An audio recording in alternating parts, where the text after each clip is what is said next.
Amreli Savarkundla road ઉપર ગુજકો માર્શોલ સામે છેલ્લા 1 મહિનાથી મહી નદીની પાણીની લાઇનમાં ભંગાણ થવાથી પાણીનો ધોધ વહી રહ્યો છે। અમરેલીના ફતેપુર પાટિયા પાસે 900 MS લાઇનમાં છેલ્લા 25 દિવસથી લીકેજ થવાથી દરરોજ હજારો લીટર પાણી નદીમાં વહી રહ્યું છે। સ્થાનિકો દ્વારા આ સમસ્યા અંગે અમરેલી પાણી પુરવઠા વિભાગને અનેક વખત રજૂઆત કરવામાં આવી છે।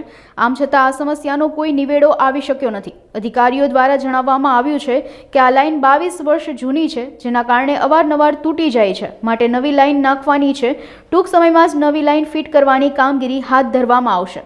આજે આ રસ્તા ઉપરથી અમારું ગામ આગળ ઉપર આવે ને છેલ્લા 20-25 દિવસથી હું જોઉં છું કે અમરેલી પાણી પુરવઠા અને ગટર વ્યવસ્થા બોર્ડ નાયબ કાર્યપાલક ઇજનેર નીચે આવતી આ પાઇપલાઇન 900 mm કે જે કરોડો લીટર પાણી વેડફાટ થાય છે। આ આજુબાજુના નાના લોકોની, ગરીબ લોકોની સોસાયટી છે, તો ત્યાં અડધીના કનેક્શનનો પોઈન્ટ પણ નથી આપતા, પણ આટલું બધું પાઇપનું પાણી ગેરકાયદેસર રીતે વહાવી દેવામાં આવે છે, બેદરકારી છે। તો કલેક્ટરશ્રીને પણ અમારી વિનંતી છે અને સરકારમાં બેઠેલા તમામને અમારી વિનંતી છે કે જો ખરેખર આ કરોડો રૂપિયા ખર્ચ કરી અને સૌરાષ્ટ્રની અંદર મહી નર્મદાનું પાણી આવે છે, પણ અહીંના સ્થાનિક તંત્રના જે જવાબદાર લોકો છે એની બેદરકારીને કારણે આ કરોડો લીટર પાણી વહી રહ્યું છે, એ દુઃખદ બાબત કહેવાય। ઉનાળાનો સમય છે, અત્યારે કેટલી બધી ગામડાઓને પાણીની મુશ્કેલી છે, આસપાસના નાના માણસોની સોસાયટીઓને મુશ્કેલી છે।